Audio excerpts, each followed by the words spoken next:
Allez, on y va. Petite présentation de l'armoire. Donc ici on a le pupitre HMI qui permet d'avoir une interface conviviale entre l'opérateur et la machine. J'expliquerai un peu après le fonctionnement de celle-ci. En dessous de l'interface on a deux témoins, un témoin défaut et un témoin turbine couplée. Le témoin vert turbine couplée s'allume une fois que l'installation a démarré et est connectée au réseau. Le témoin défaut, lui, va clignoter quand un défaut est présent et est toujours d'actualité. Il va rester allumé en permanence lorsque le défaut s'est produit, a disparu, mais qu'il n'a pas encore été acquitté. Une fois que le défaut aura été acquitté, au moyen de l'écran tactile, le témoin ici s'éteint. C'est une condition nécessaire pour pouvoir démarrer l'installation. De ce côté-ci de l'armoire, donc ici on a un afficheur multimètre qui reprend toutes les grandeurs électriques de l'installation, donc les tensions, les courants, les fréquences, facteur de puissance, oui, la puissance active produite, la puissance réactive consommée. Toutes les informations qui se trouvent sur le petit afficheur ici se retrouvent également sur l'écran tactile en appuyant sur la petite image qui symbolise l'afficheur. Donc on retrouve toutes ces informations ici également. Pour revenir en arrière, on appuie sur la petite maison ici en haut à droite. Ici, on a le relais de découplage. Le relais est ici, ça c'est des borniers de test. Donc le relais de découplage, il a la fonction de découpler l'installation du réseau si le réseau Enedis devient instable. Donc si on a une variation de tension de plus ou moins 15% de la tension nominale ou une variation de fréquence de plus ou moins 0,5 Hz, l'installation va être automatiquement découplée du réseau et arrêtée. Ici on a l'afficheur de vitesse de la turbine, information qui est également reprise sur l'écran tactile. Et donc par exemple ici on voit, si j'ouvre une vanne, on va voir que la turbine se met à accélérer. Si je referme la vanne, la machine va à nouveau ralentir. En bas de l'armoire, on a un bouton d'arrêt d'urgence. On retrouve également un bouton d'arrêt d'urgence tout près de la turbine, en dessous. Donc si on enclenche le bouton d'arrêt d'urgence, pour l'acquitter, donc il faut tourner la molette, et ensuite appuyer sur le bouton bleu pour venir réenclencher le relais d'arrêt d'urgence qui se situe à l'intérieur de l'armoire. Ici on a un sélecteur local distance, donc ce sélecteur permet de bloquer l'accès à distance au pupitre tactile. Ça a pour objectif d'éviter que une personne se connecte sur l'écran et prenne la main sur l'installation alors qu'un opérateur est occupé de travailler dessus. Donc on voit ici sur l'écran, pour l'instant le mode distant est activé. Si je bascule en local, il va afficher mode local activé et les utilisateurs qui auraient été connectés à l'écran seront automatiquement déconnectés. Ici on a un bouton cycle dégrilleur, donc en appuyant sur ce bouton on lance un cycle de dégrillage. Ici on a 4 boutons lumineux, donc 2 boutons rouges, 2 boutons verts. Les boutons de gauche permettent d'ouvrir ou de fermer la vanne 1/3. Donc la turbine est divisée en deux compartiments, une vanne qui fait 1/3 de la largeur totale de la machine et une vanne qui fait 2/3 de la largeur totale de la machine. Donc une petite vanne et une grande vanne. Les deux boutons de gauche permettent de contrôler la vanne 1, donc la petite vanne, les boutons de droite, la grande vanne. Les boutons rouges permettent de fermer la vanne, les boutons verts permettent d'ouvrir la vanne. Ici on voit que les témoins sont allumés en rouge, donc les témoins ici représentent la position fin de course fermée de chacune des deux vannes. Donc ça veut dire quoi? Ça veut dire que pour l'instant la vanne 1 et la vanne 2 sont fermées. Si j'ouvre un petit peu la vanne 1, on voit le témoin s'éteint, et donc là aucun témoin n'est allumé, ça veut dire que la vanne se trouve dans une position intermédiaire entre la position fermée et ouverte. Une fois qu'elle sera ouverte totalement, le témoin vert ici sera allumé. Donc, les boutons ici pour commander les vannes, on les retrouve également sur le pupitre tactile, donc on peut effectuer les mêmes opérations ici, en ouvrant et en fermant chacune des deux vannes, et on retrouve également les témoins de fin de course avec les petites LED qui sont représentés à côté des boutons. Donc voilà, ça c'est pour les différents boutons qui sont présents sur l'armoire. Au niveau de l'interface, on peut peut-être enlever ça par contre, voilà. Moins de reflets. Donc l'interface est divisée en plusieurs zones, en tout cas l'écran d'accueil. Donc on a ici un petit onglet statut turbine. donc, qui indique l'état dans lequel se trouve la machine. Donc ici on voit que la machine est à l'arrêt depuis 0 heure puisque le programme vient d'être réinjecté, donc ça indique 0 heure pour l'instant. Si la machine reste arrêtée pendant 2 heures, ça indiquerait ici à l'arrêt depuis 2 heures. Si la machine est en cours de démarrage, il affiche démarrage. Si la machine est couplée au réseau et fonctionne depuis par exemple 4 heures, il affichera en marche depuis 4 heures.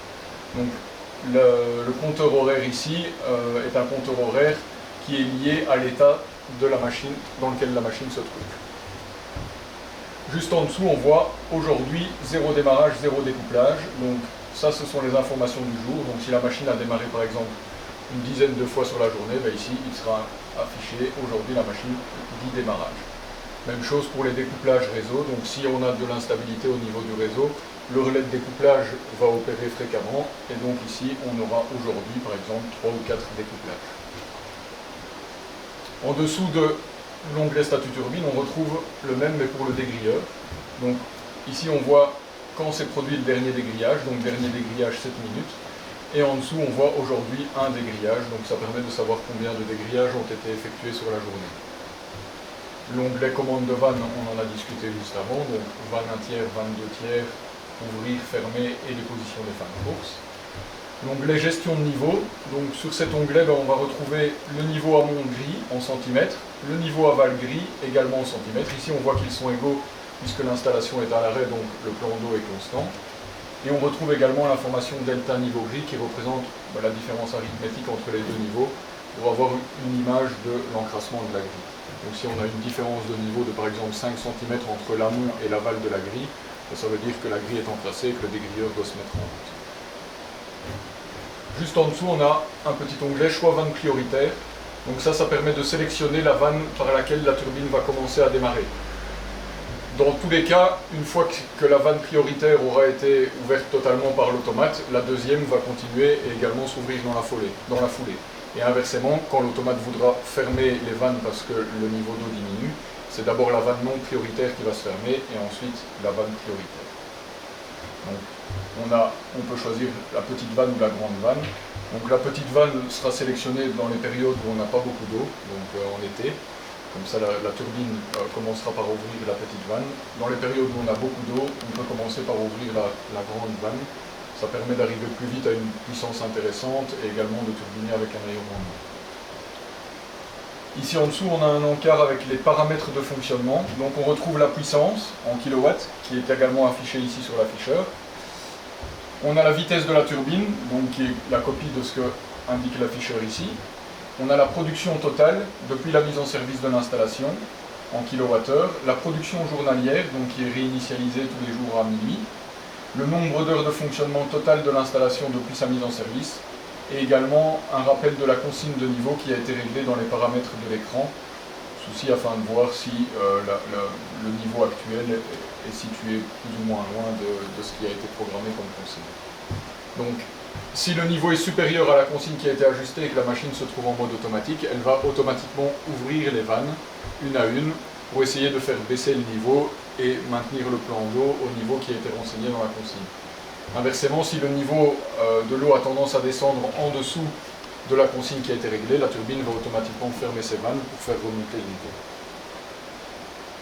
Les deux derniers encarts ici, donc mode de fonctionnement turbine. Donc on a trois modes de fonctionnement, le mode off, arrêt, le mode manu et le mode auto.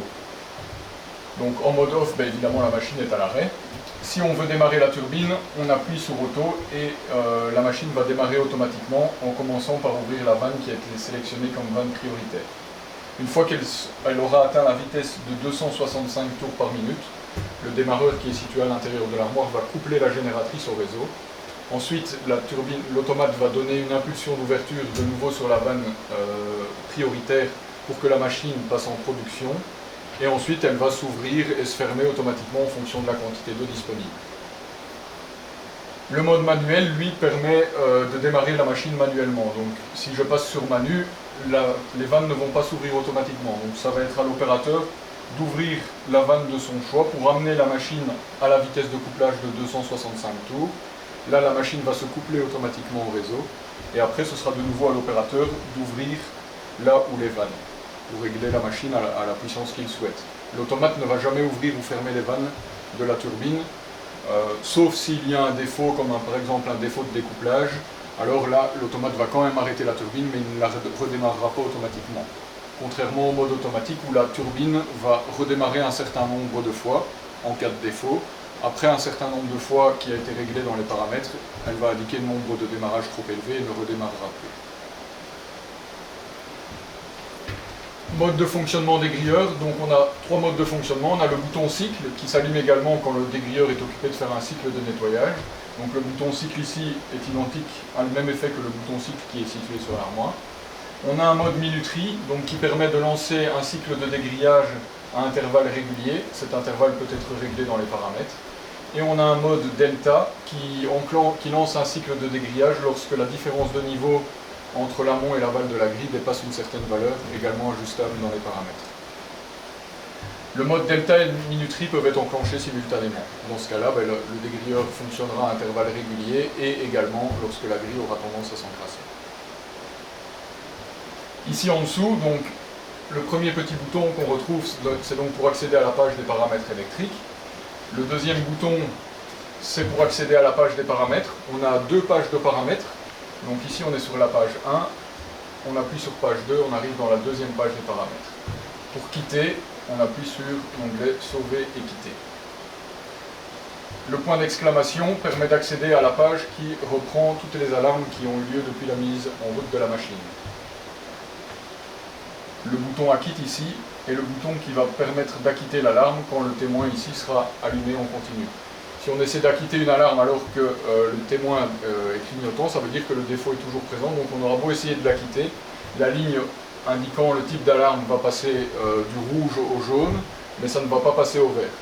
Pour passer au vert, il faut que le défaut ait disparu, qu'on appuie sur Acquitte, et alors là, une fois que le défaut est acquitté, tout passe au vert, le témoin s'éteint et on peut redémarrer la machine.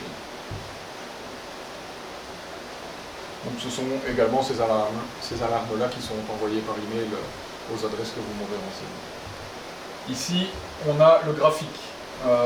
Sur cette page-ci, on va pouvoir sélectionner les valeurs qu'on veut afficher sur un graphique. On va pouvoir jouer sur l'échelle temporelle.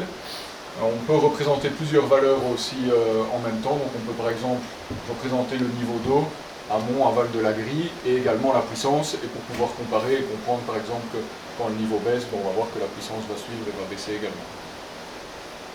Ici, on peut sélectionner la date pour aller rechercher les valeurs. Donc les données sont enregistrées une fois par minute dans la clé USB qui se trouve derrière l'écran, et c'est ces valeurs-là qui sont enregistrées qu'on peut afficher sur la page des graphiques. Dernier onglet, c'est les mêmes valeurs, mais sous forme de table de données. Donc c'est cette table de données-là qui vous sera envoyée une fois par jour par email, sous forme d'un fichier Excel. Voilà. Bien.